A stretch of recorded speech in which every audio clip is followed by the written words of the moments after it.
Hello everyone, welcome to another Wet News Wednesday. I brought you a present today. They're bubbles.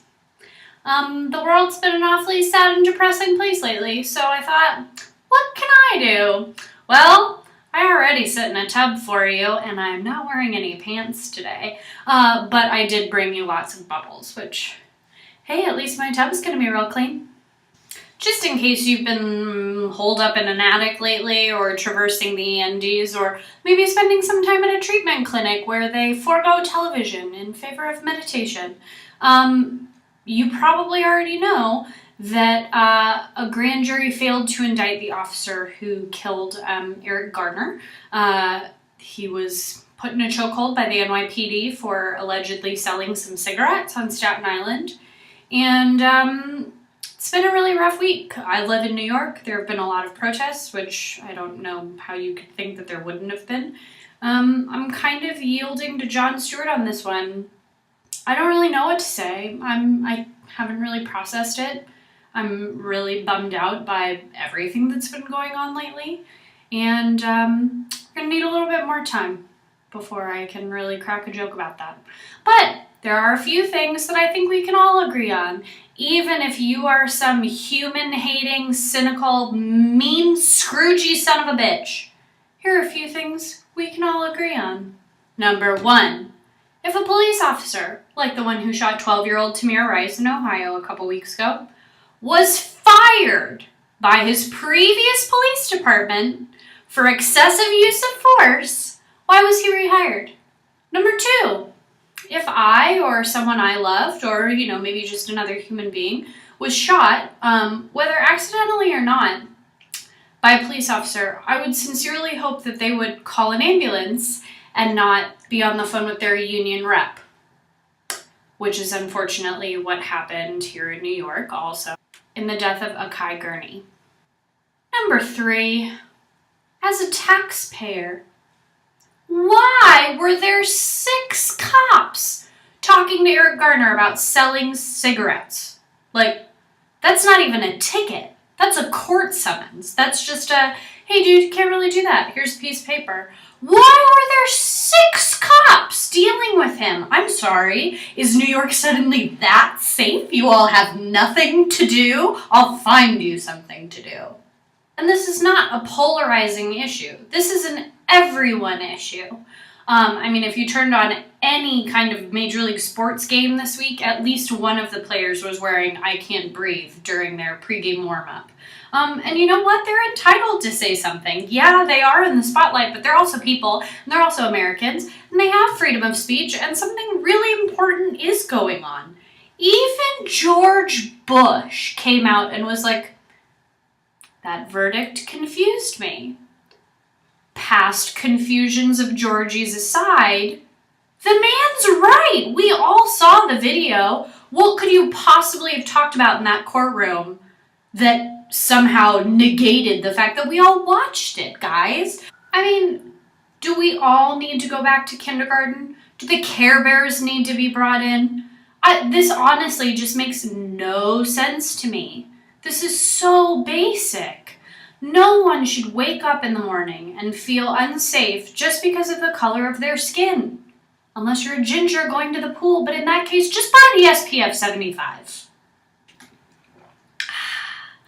Rectal hydration. No, not the newest trend on Grindr. Just one of the many torture techniques that were used by the CIA during the post 9/11 interrogation process. The Senate heard all about it, that and, waterboarding, temperature control, the threatening of family members, and they pretty much said conclusively that they didn't think it helped them find Osama bin Laden. Guys, are we noticing a trend here?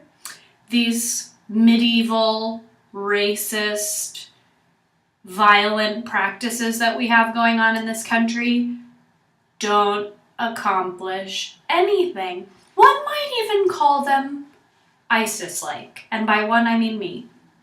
Just putting that out there.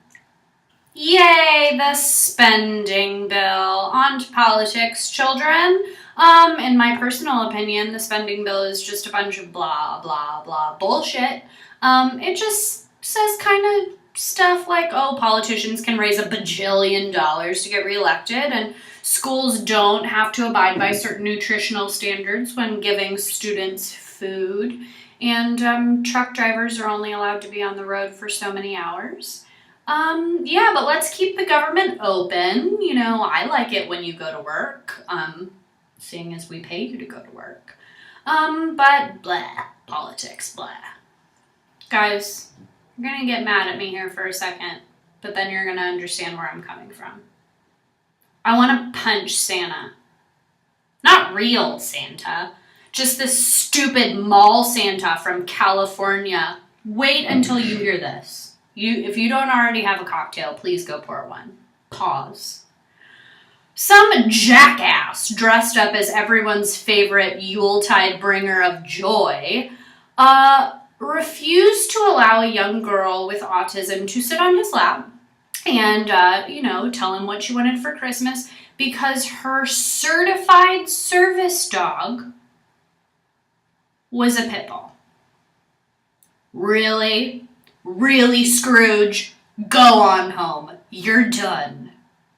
The NFL has redone its personal code of conduct policy after what can only be described as the year of domestic violence and everyone's favorite professional sporting thing. Good job, Goodell. Better late than never, I guess. Sony Pictures experienced a massive hack. Aside from costing them a boatload of moolah, and releasing some rather sensitive information, it's kind of scary. So the whole thing, Sony is the studio behind the new Franco Rogan movie, The Interview, where they try and assassinate Kim Jong-un. And so everybody thinks North Korea did it. That's scary that like another entity can come in and be like, nope, we don't like what you're doing. We're going to hack into your interwebs and destroy everything that you've made. So scariness part aside, I think the movie looks hilarious. Kimmy, I know you're a sensitive little blossom. If I stop making jokes about your delicate ankles, will you let it go? Just kidding, I'm not going to stop doing that.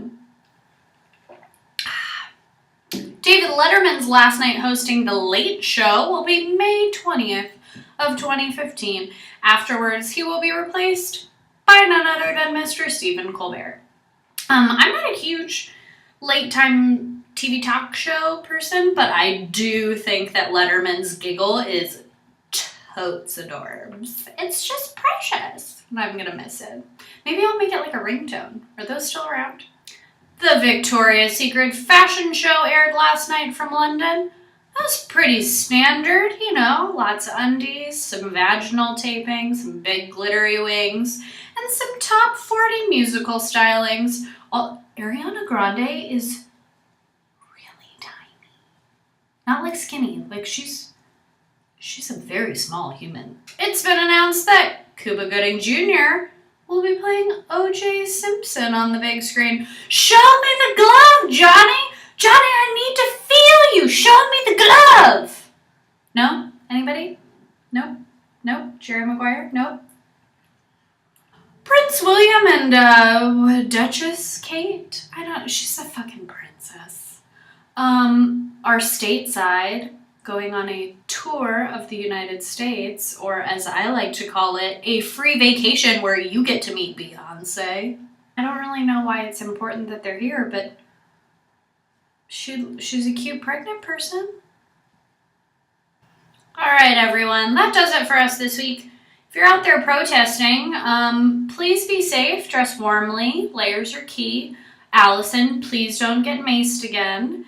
And everybody just take care of each other. And when in doubt, bubbles. So if somebody could come get me a towel, I'm about to make a huge mess. That'd be great. Anyway, that does it. See you next week. Please like us on all this stuff and subscribe. And that's all I want for Christmas. Lord knows I'm not getting a boyfriend. Just subscribe to my YouTube channel. Bye.